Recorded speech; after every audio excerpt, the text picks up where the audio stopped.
Good morning, good afternoon, good evening. जब भी आप ये वीडियो देख रहे हैं, मेरा नाम प्रिंस है और हमारा आज का टॉपिक है शेयर्स एंड डिविडेंड। तो चलिए देर किस बात की, तो स्टार्ट करते हैं हमारा आज का टॉपिक शेयर्स एंड डिविडेंड। ठीक है। तो शेयर होता क्या है?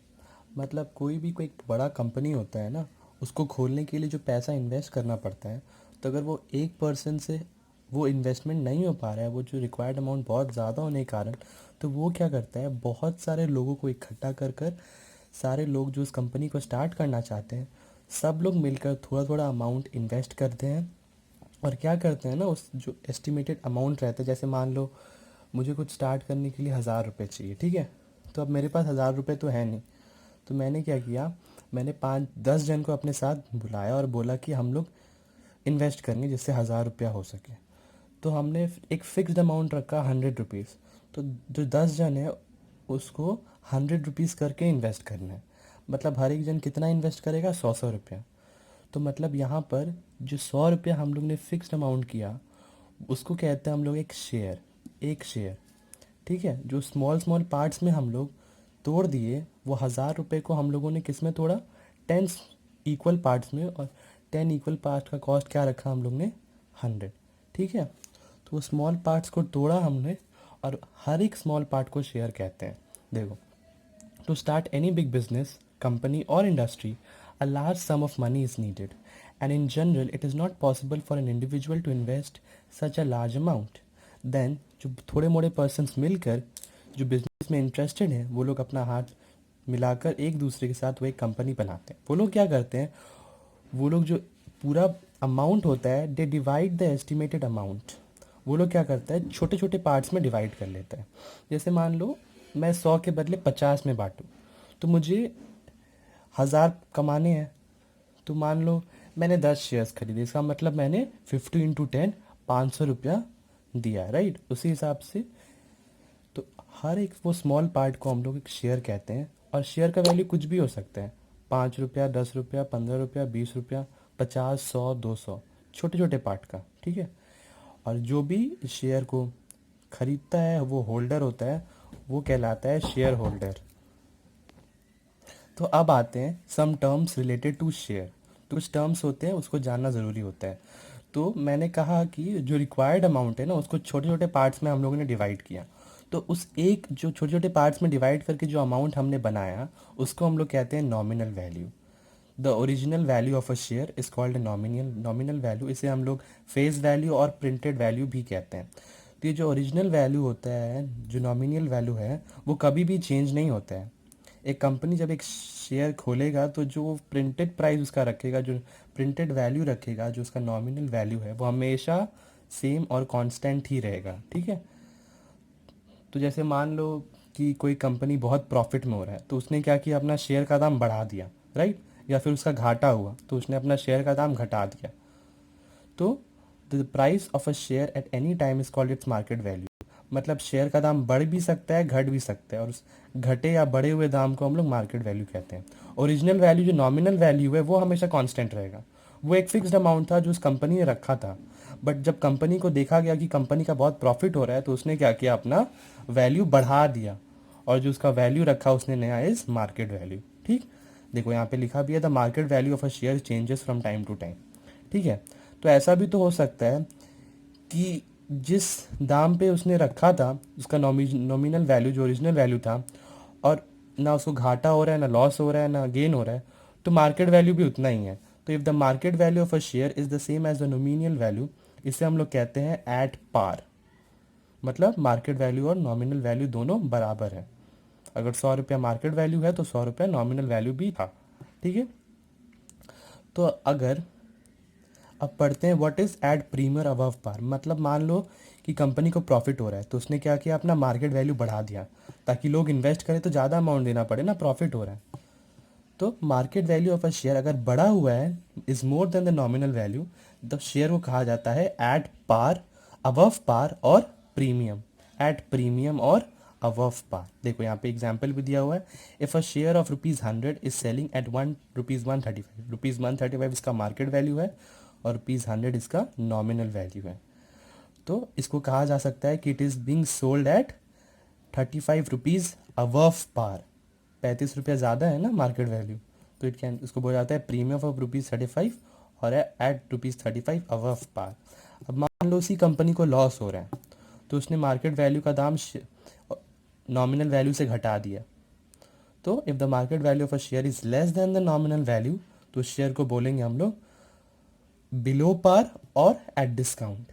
ठीक है, एग्जाम्पल देख लो, if a share of ₹100 is selling at ₹88, मतलब लॉस में चल रहा है, तो उसने ₹12 कमती कर दिए, तो हम लोग क्या बोल सकते हैं, इट इज़ ₹12 बिलो पार और ₹12 डिस्काउंट। ठीक है, तो अब बात करते हैं डिविडेंड की। इसको एनुअल इनकम भी कहा जाता है। ठीक है, तो मान लो मैंने शेयर में इन्वेस्ट किया अपना अमाउंट, मैंने ₹100 के शेयर पे ₹135 इन्वेस्ट किया, अगर वो अबव पार है तो, राइट। जैसे यहाँ के एग्जांपल में ले लो, तो मेरे को अपने इन्वेस्टमेंट में कुछ तो प्रॉफिट मिलेगा ना, कुछ तो प्रॉफिट मिलेगा, उस प्रॉफिट को कहा जाता है dividend. The profit which a share holder gets on his investment, company से, कंपनी उसको देता है बिकॉज उसमें उसने इन्वेस्ट करा, तो उसको डिविडेंड कहा जाता है, और एनुअल इनकम। तो एक बात हमेशा याद रखना है, जो डिविडेंड रहता है वो हमेशा परसेंटेज में एक्सप्रेस रहता है। Dividend is always express as percentage. और डिविडेंड किस पे कैलकुलेट किया जाता है, फेस वैल्यू पे। मेरे को कोई मतलब नहीं है कि कंपनी का प्रॉफिट हो रहा है, कंपनी का लॉस हो रहा है, कंपनी ने एक फिक्स प्राइस रखा था उसका, उस शेयर का नॉमिनल वैल्यू, वो डिविडेंड उसके ऊपर ही निकाला जाता है, राइट। वो डिविडेंड हमेशा नॉमिनल वैल्यू पे ही निकाला जाएगा। कंपनी लॉस हो रहा है, प्रॉफिट हो रहा है, मार्केट वैल्यू जितना भी बढ़ रहा है घट रहा है, does not matter, dividend is always calculated on the nominal value. The dividend is always given by the company on the face value और the nominal value of the share, चाहे उसका मार्केट वैल्यू जितना भी रहे। देखो, अब जो chapter है शेयर्स एंड डिविडेंड, वो तो बड़ा आसान है, बट इसके जो स्टेटमेंट्स होते हैं वो थोड़ा समझना मुश्किल होता है, राइट। तो समझते हैं स्टेटमेंट को पहले। 15% ₹100 शेयर्स एट ₹145, इसका मतलब क्या होता है, मैंने पहले ही कहा था परसेंट में मतलब डिविडेंड है, dividend is always express in percentage. तो डिविडेंड का जो परसेंट है वो है 15%। ₹100 शेयर्स एट ₹145, इसका मतलब हो रहा है इसका फेस वैल्यू ₹100 है, उसको सेल किया जा रहा है या फिर ख़रीदा जा रहा है ₹145 पे, राइट। तो फेस वैल्यू, एक शेयर का कितना दाम हुआ, 100, 2 शेयर होता तो 200, 10 शेयर होता तो 1000। मार्केट वैल्यू एक शेयर का कितना दिया हुआ है, ₹145। तो मैंने पहले ही बोला था डिविडेंड हमेशा फेस वैल्यू पे ही कैलकुलेट किया जाता है। तो डिविडेंड और प्रॉफिट एक शेयर पे कितना होगा एक शेयर पे, 15% of ₹100 which is equals to ₹15 per annum, एक साल में, राइट। अभी आप लोग पूछेंगे कि मार्केट वैल्यू से कहना क्या चाहता है, मार्केट वैल्यू क्या होता है एक्चुअली। मार्केट वैल्यू मतलब जो शेयर होता है उसका दाम बढ़ा हो या घटा हो, हम वो शेयर खरीद रहे हैं ना, तो हम किस अमाउंट पे खरीदेंगे, उसके मार्केट वैल्यू पे खरीदेंगे, राइट। तो हमने तो दिया ₹145, तो ₹145 पे हमें कितना प्रॉफिट हुआ, हमें प्रॉफिट हुआ 15% of face value which is equals to ₹15। The income on 145 जो हमने इन्वेस्ट करा था इज ₹15। ठीक है, इसका एक और एग्जाम्पल देख लेते हैं। Similarly 12% ₹25 shares at a discount of ₹5। मतलब क्या होता है, परसेंट है मतलब डिविडेंड परसेंट दिया हुआ है हम लोग का 12%, तो ₹25 शेयर्स है, उसको एट अ डिस्काउंट ऑफ ₹5 में है, मतलब उसका नॉमिनल वैल्यू और फेस वैल्यू एक शेयर का ₹25 है, और उसको डिस्काउंट में ख़रीदा या बेचा जा रहा है वो ₹5 का, मतलब मार्केट वैल्यू क्या होगा, 25 माइनस 5 विच इज़ 20। ठीक है, डिविडेंड एक शेयर पे मैंने बोला फेस वैल्यू पे हमेशा कैलकुलेट होता है, तो 12% ऑफ 25 ऐसे निकाल लोगे तो आएगा ₹3 पर एनम, राइट। तो दिया तो बंदे ने ₹20 था, इन्वेस्ट तो ₹20 किया था ना, तो उसको ₹20 में कितना इनकम हुआ, the income on ₹20 is ₹3 which is is annual dividend. ठीक है, तो अब रेट ऑफ रिटर्न देखो, अब ये एक नया टर्म है, rate of return. Rate of return होता क्या है, रेट ऑफ रिटर्न होता है, मान लो rate of return, rate of return को हम लोग यहाँ पर प्रॉफिट या लॉस परसेंट भी समझ सकते हैं। मैं बताता हूँ कैसे। देखो, हमने इन्वेस्ट किया ₹20, राइट, हमने इन्वेस्ट किया ₹20, उस पर हम लोग को प्रॉफिट हुआ ₹3 का। ठीक है, तो रेट ऑफ रिटर्न होगा क्या, हम लोग का प्रॉफिट बाई जिसमें हमने ख़रीदा या बेचा उसका cost price into 100। Similarly profit percent का ही तो ऐसे निकलता है ना, प्रॉफिट बाई CP इंटू 100। उसी प्रकार हमारा ये कॉस्ट प्राइस कितना था, ₹20, हमें डिविडेंड या प्रॉफिट पता है ₹3 का, इंटू 100, मतलब रेट ऑफ रिटर्न को हम लोग कहीं ना कहीं प्रॉफिट परसेंटेज भी कह सकते हैं। अब एक इम्पॉर्टेंट टर्म ये है कि रेट ऑफ रिटर्न को यहाँ पर यील्ड भी कहा जाता है। सिर्फ यील्ड भी लिखा रहे मतलब वो कहना चाहता है कि आप रेट ऑफ रिटर्न बताइए उसका, ठीक है। देखो जैसे यहाँ पे लिखा है रेट ऑफ रिटर्न को यील्ड भी कहा जाता है, ठीक है, तो कंफ्यूज मत होना इससे। बात करते हैं इस चैप्टर के कुछ इंपॉर्टेंट फार्मूलाज के, मतलब ये 3 ही फार्मूलाज हैं जिससे पूरे सम्स हो जाएंगे। तो मनी इन्वेस्टेड मतलब मैंने कितना इन्वेस्ट करा, तो मैंने मान लो 10 शेयर्स खरीदे, उसका मार्केट वैल्यू था 100 रुपये, मतलब मैंने 100 रुपये करके 10 शेयर्स खरीदे, मतलब मैंने खरीदे कितने, एक्चुअली कितना टोटल अमाउंट मुझे देना पड़ा, 10 इंटू 100 विच इज़ 1000, राइट। तो वही होता है मनी इन्वेस्टेड इक्वल होता है number of shares into market value of 1 share, ठीक है। तो एनुअल इनकम पहले ही कहा था फेस वैल्यू पे होता है, तो रेट ऑफ डिविडेंड होना चाहिए फेस वैल्यू, एक शेयर रहा तो सिर्फ इतना ही रहेगा, और अगर शेयर ज़्यादा रहे तो कितने शेयर्स है वो भी यहाँ बैठा देना। देखो शेयर यहाँ पर एक ही था तो 12% ऑफ फेस वैल्यू निकाल लिया बस, और अगर शेयर्स यहाँ पे ज़्यादा होंगे तो उतना शेयर्स नंबर ऑफ शेयर्स से इंटू कर देना, ठीक है, और into rate of dividend into face value of 1 share, ठीक है। रेट ऑफ रिटर्न पहले ही समझाया कि जो भी प्रॉफिट एनुअल इनकम या डिविडेंड निकले उससे तुमने जितना कॉस्ट प्राइस में ख़रीदा, ठीक, इंटू 100, कॉस्ट प्राइस मतलब टोटल इन्वेस्ट कितना करा, ठीक है। अगर एक शेयर ही खरीदा था तो नीचे मार्केट वैल्यू बैठाना, क्योंकि मनी इन्वेस्टेड कितना हो जाएगा उस time 1 into market value which is equals to market value. अगर बहुत सारे शेयर्स खरीदे होंगे तो total cost price which is equals to investment, ठीक है, annual income by investment into 100, ठीक है। तो नंबर ऑफ शेयर्स दो तरीके से निकल जाएंगे, money invested by market value और number of shares equals to annual income by rate of dividend into face value of 1 share, right. तो देखो इसको हम लोग एक तरीके और से लिख सकते हैं, face value of 1 share into rate of dividend, ठीक।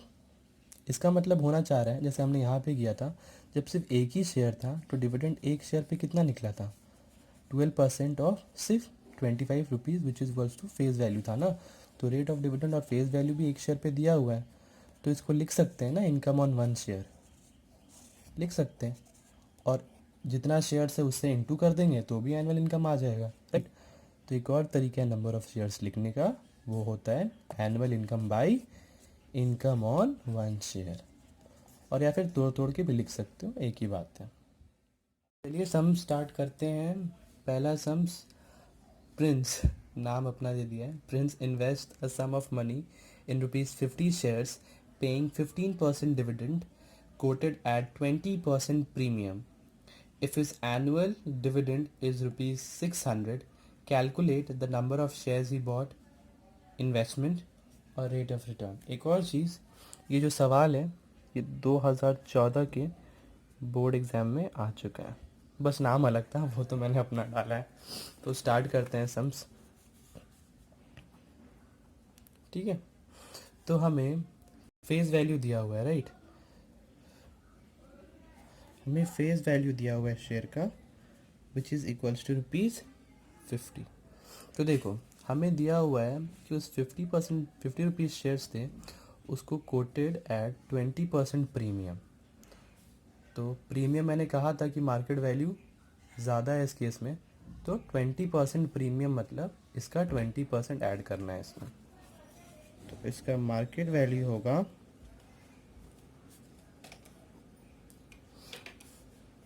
₹50 प्लस 20% ऑफ ₹50, ठीक है, तो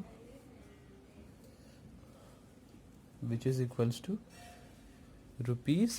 ₹60। तो उसका मार्केट वैल्यू हमने निकाला 60। हमें डिविडेंड दिया हुआ है, dividend which is equals to 15%, ठीक है।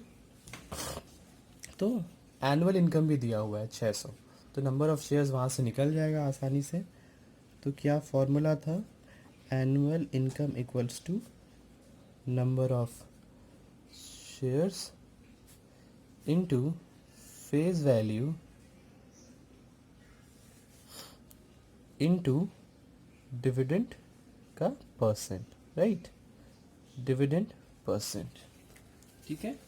तो यहाँ से दिया हुआ है हमें 600, नंबर ऑफ शेयर्स x ले लेते हैं, फेस वैल्यू हमने 50 पता है, डिविडेंड परसेंट भी 15/100 दिया हुआ है, ठीक है।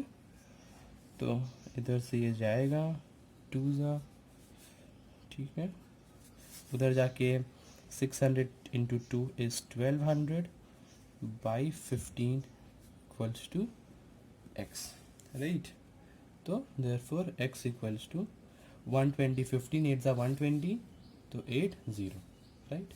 तो नंबर ऑफ शेयर्स हमने निकाला इस 80 शेयर्स। सेकेंड क्वेश्चन है इन्वेस्टमेंट। हम लोग जानते हैं इन्वेस्टमेंट क्या होता है, market value of 1 share into number of shares. Number of shares हमने निकाला अभी 80, मार्केट वैल्यू हमने प्रीमियम को ऐड करके निकाला था 60 रुपीज़। तो हमारा इन्वेस्टमेंट यहाँ से निकलता है 8 6 48, तो ₹4800, ठीक है। ये हो गया दूसरा। तीसरा सवाल था rate of return. Rate of return मैंने कहा था आपको, आपका टोटल सीपी यूज़ होगा उसमें और आपका प्रॉफिट। तो रेट ऑफ रिटर्न पहले प्रॉफिट निकलेंगे जो आपका था एनुअल इनकम 600 बाई मेरा इन्वेस्टमेंट जो मेरा सीपी हुआ इंटू 100 गया 6 8 ज़ार 4 2 ज़ार 425 ज़ार इक्वल्स टू 12 1/2%। ये है हमारा rate of return. Per annum लिखना नहीं भूलना है हमें। ये हो गया ये सवाल। बढ़ते हैं अगले सवाल की तरफ। Rohit invested ₹9,600 on ₹100 shares at ₹20 premium, paying 8% dividend. Rohit sold the shares when the price rose to ₹160. He invested the proceed, excluding dividend, in ₹50 shares, 10% at ₹40.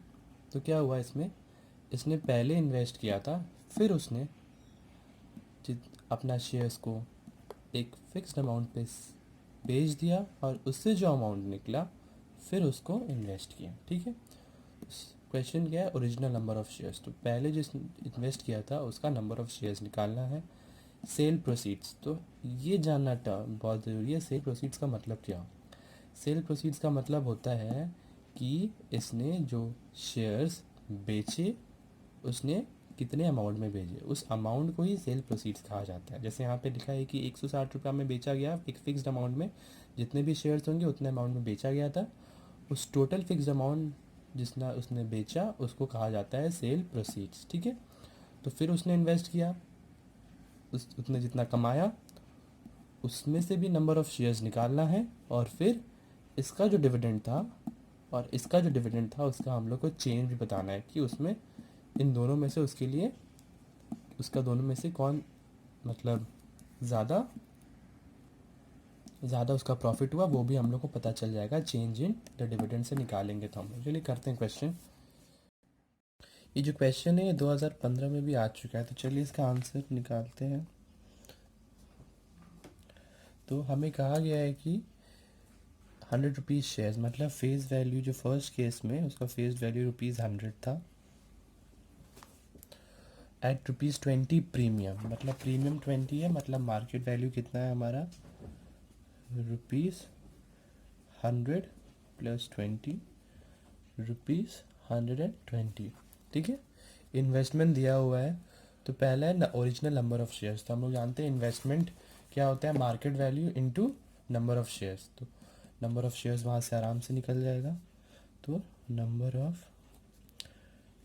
Shares हो जाएगा, इन्वेस्टमेंट कितना दिया हुआ है हमें 9,600 by market value of 1 share which is 120, 12 8 ज़ा 96 होता है, मतलब 80 शेयर्स।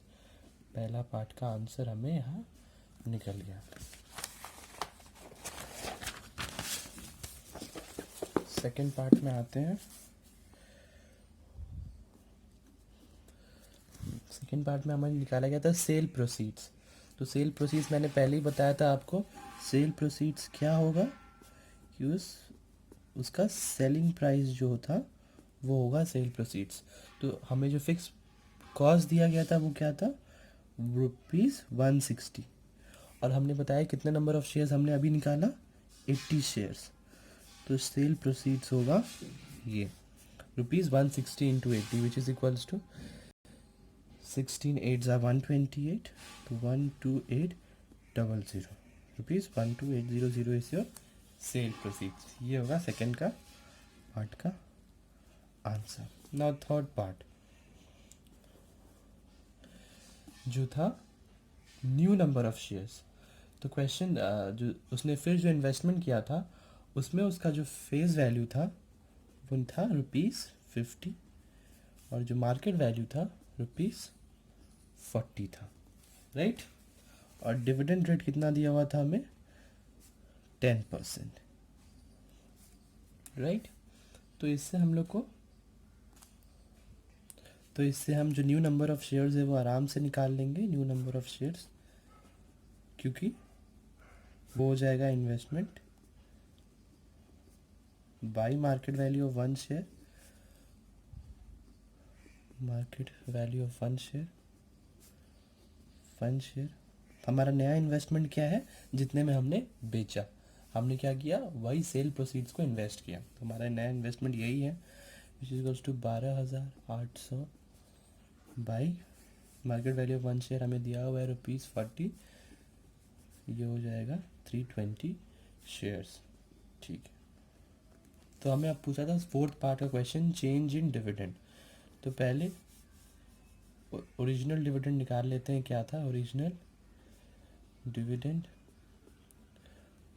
डिविडेंड था, फेस वैल्यू हमें दिया हुआ था 100, नंबर ऑफ शेयर्स हमने 80 निकाले थे और रेट ऑफ डिविडेंड दिया हुआ था 8%, विच इज इक्वल्स टू ₹640। और जो न्यू डिविडेंड है वो भी हम लोग आराम से निकाल लेंगे, वो हो जाएगा, हमारा नया फेस वैल्यू है ₹50, हमने नंबर ऑफ शेयर्स यहीं पे निकाला 320, रेट ऑफ डिविडेंड 10% दिया हुआ है, विच इज इक्वल्स टू 32 5 होता है 160, तो 1600। तो चेंज इन डिविडेंड हो जाएगा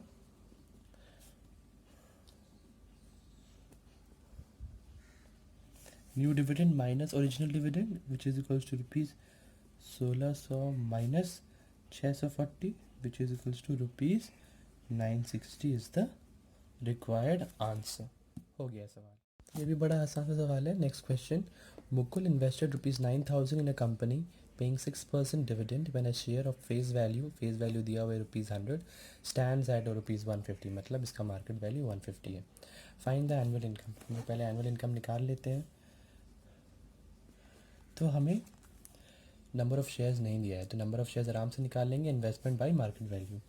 तो नंबर ऑफ शेयर्स हो जाएगा investment by market value. Investment कितना है, ₹9,000 बाय मार्केट वैल्यू है 150। तो 15 8 90, 15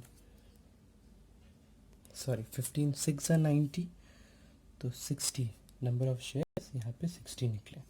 तो यहाँ से हम आराम से एनुअल इनकम निकाल सकेंगे, number of shares into face value जो दिया हुआ है हमें 100, रेट ऑफ डिविडेंड हमें दिया हुआ है 6%, तो हमें निकला ₹320, 6 इंटू 360।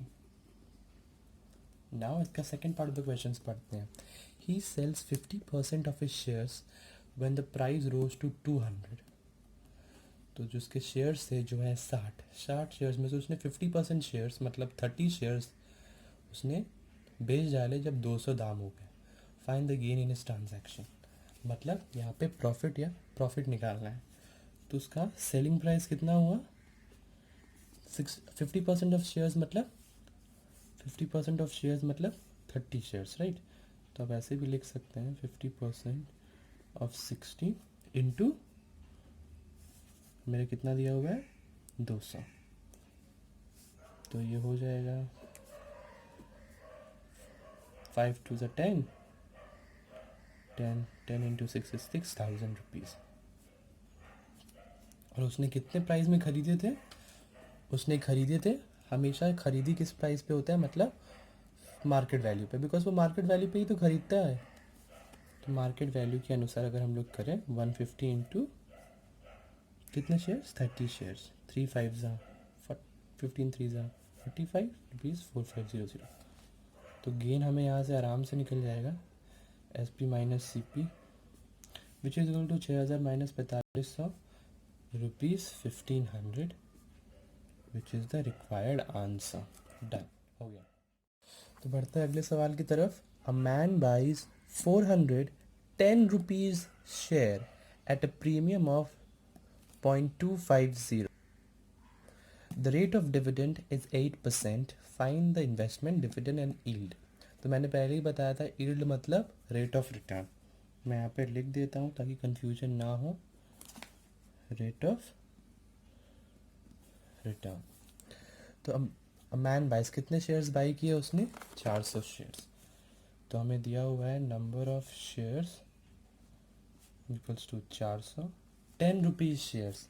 उसने 400 कितने रुपीज़ शेयर्स खरीदे? 10 rupees shares, premium of rupees 2.50, मतलब इसका फेस वैल्यू इज़ 10 रुपीज़।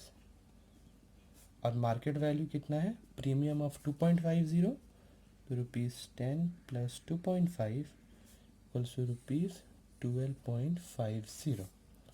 ठीक है। रेट ऑफ डिविडेंड हमें दिया हुआ है 8%। तो पहला इन्वेस्टमेंट आसान है। इन्वेस्टमेंट होता है market value of each share into number of share which is 400 into 12.50। तो यहाँ से हमारा इन्वेस्टमेंट निकलेगा रुपीज़ 5000।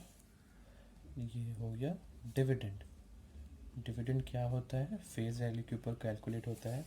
तो फेस वैल्यू हमें दिया हुआ है रुपीज़ 10 और कितने नंबर ऑफ शेयर्स दिए हुए हैं? 400। रेट ऑफ डिविडेंड कितना दिया हुआ है? 8%। तो यहाँ से आराम से निकल जाएगा 8 4 ज़ा 32, तो रुपीज़ 320 इज़ द डिविडेंड।